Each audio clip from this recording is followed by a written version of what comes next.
नमस्कार, स्वागत है आपका इंडिया न्यूज हरियाणा में। आपके साथ मैं हूं शुभम सिंह। शुरुआत करेंगे बड़ी खबर के साथ में। दिल्ली एनसीआर में प्रदूषण थम नहीं रहा है। प्रदूषण को लेकर सुप्रीम कोर्ट में हुई सुनवाई।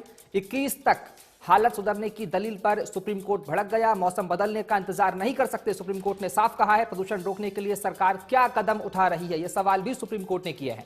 सरकार को बताना चाहिए अपना प्लान, ऐसा सुप्रीम कोर्ट ने आज सुनवाई के दौरान कहा। 21 तारीख के बाद कंप्लीट शटडाउन पर विचार करेंगे। अब अगली सुनवाई 24 नवंबर को होगी। तो आज दिल्ली एनसीआर में लगातार बढ़ रहे प्रदूषण पर सुनवाई हुई। सुप्रीम कोर्ट ने सरकारों को फटकार लगाई है। दिल्ली सरकार से पूछा है कि क्या कुछ उनका प्लान है प्रदूषण पर लगाम लगाने को लेकर। अगली सुनवाई 24 नवंबर को होगी। बता दें कि 21 तक का वक्त जो है वो दिया गया है। और आगे बढ़ेंगे। दिल्ली में जानलेवा वायु प्रदूषण से निपटने के लिए दिल्ली में लॉकडाउन से मिलते जुलते प्रतिबंध लागू कर दिए गए हैं। वायु प्रदूषण के हालात में आगामी 2 से 3 दिन तक कोई सुधार की उम्मीद नहीं है। ऐसे में जल्द ही दिल्ली से सटे यूपी और हरियाणा में भी लॉकडाउन जैसे प्रतिबंध लागू किए जा सकते हैं। दरअसल दिल्ली सरकार ने सुप्रीम कोर्ट में हलफनामा दायर किया है कि वो प्रदूषण से निपटने के लिए संपूर्ण लॉकडाउन के लिए तैयार है। अरविंद केजरीवाल सरकार ने हलफनामे में यह भी मांग रखी है कि दिल्ली से सटे उत्तर प्रदेश और हरियाणा के हिस्से एनसीआर के शहरों में भी संपूर्ण लॉकडाउन लागू कराया जाए, तभी दिल्ली में छाए जानलेवा प्रदूषण से राहत मिल सकती है। और वायु गुणवत्ता प्रबंधन आयोग ने इस पर मंथन किया है। दिल्ली में प्रदूषण लगातार बढ़ते जा रहा है। दिल्ली, हरियाणा, यूपी, पंजाब के साथ चर्चा की गई है। दिल्ली में प्रदूषण पर रोक लगाने के लिए तमाम कवायदें जारी है। AQI यानी एयर क्वालिटी इंडेक्स नीचे लाने के लिए 10 उपायों पर फोकस किया जा रहा है। सुप्रीम कोर्ट में आज सुनवाई हुई है। इसको लेकर एनसीआर में स्कूल, कॉलेज अगले आदेश तक बंद रखने की बात भी कही गई है। अब देखना होगा कि आने वाले वक्त में क्या कुछ प्लान सरकार का है। केवल ऑनलाइन कक्षाओं की अनुमति जो है वो दी जाने को बात की जा रही है। ऐसे में लगातार बढ़ते प्रदूषण पर सरकार काम कर रही है, उसको रोकने को लेकर काम कर रही है। एनसीआर में 50% कर्मचारियों को वर्क फ्रॉम होम करने की कवायद जारी कर दी गई है। गैर जरूरी सामान ले जाने वाले ट्रकों की एंट्री बैन कर दी गई है। इसके अलावा आपको बता दें कि दिल्ली एनसीआर में डीजल जनरेटर पर प्रतिबंध भी लागू कर दिया गया है।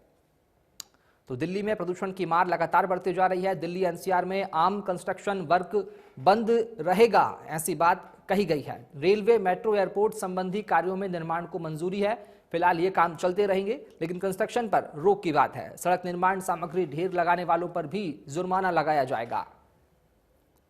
अधिक संख्या में water sprinkler, anti smog gun तैनात करने की बात कही गई है, ताकि दिल्ली में लगातार बढ़ते प्रदूषण पर रोक लगाई जा सके। उद्योगों को गैस उपयोग से चलने की अनुमति रहेगी। 300 किलोमीटर के दायरे में 11 थर्मल प्लांटों में काम बंद करने की बात कही गई है। काम बंद कर दिया जाएगा इन प्लांटों में।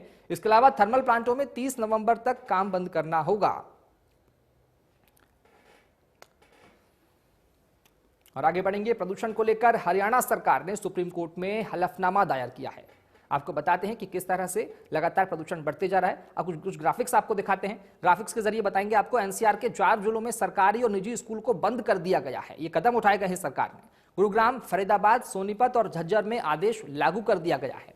हरियाणा सरकार ने ये कदम उठाए, आपको बता रहे ग्राफिक्स के जरिए। सरकारी और निजी दफ्तरों में वर्क फ्रॉम होम के निर्देश भी दे दिए गए हैं। तो हरियाणा सरकार ने सड़कों से 30% वाहनों की कमी लाने की कोशिश है, वो भी सरकार के द्वारा कदम उठाया गया है। पराली जलाने पर पूर्ण प्रतिबंध लगाया गया है। हरियाणा में ये कदम उठाए गए हैं सरकार के द्वारा। पर्यावरण संरक्षण के लिए जागरूकता अभियान भी चलाया जा रहा है, ताकि लोगों को जागरूक किया जा सके प्रदूषण के विरुद्ध। सुप्रीम कोर्ट में हरियाणा सरकार का यह हलफनामा दायर किया गया है। प्रदूषण को लेकर लिए गए फैसलों की जानकारी दी गई है। इसके अलावा सरकार के द्वारा क्या कुछ कदम उठाए गए हैं, उसको एक हलफनामे के जरिए बताया गया है। प्रदूषण कम करने के लिए बड़े कदम सरकार उठा रही है। और आगे बढ़ेंगे। दिल्ली एनसीआर में शुद्ध हवा का संकट गहराता जा रहा है। सरकार फैसले लेने की बात कर रही है। Supreme court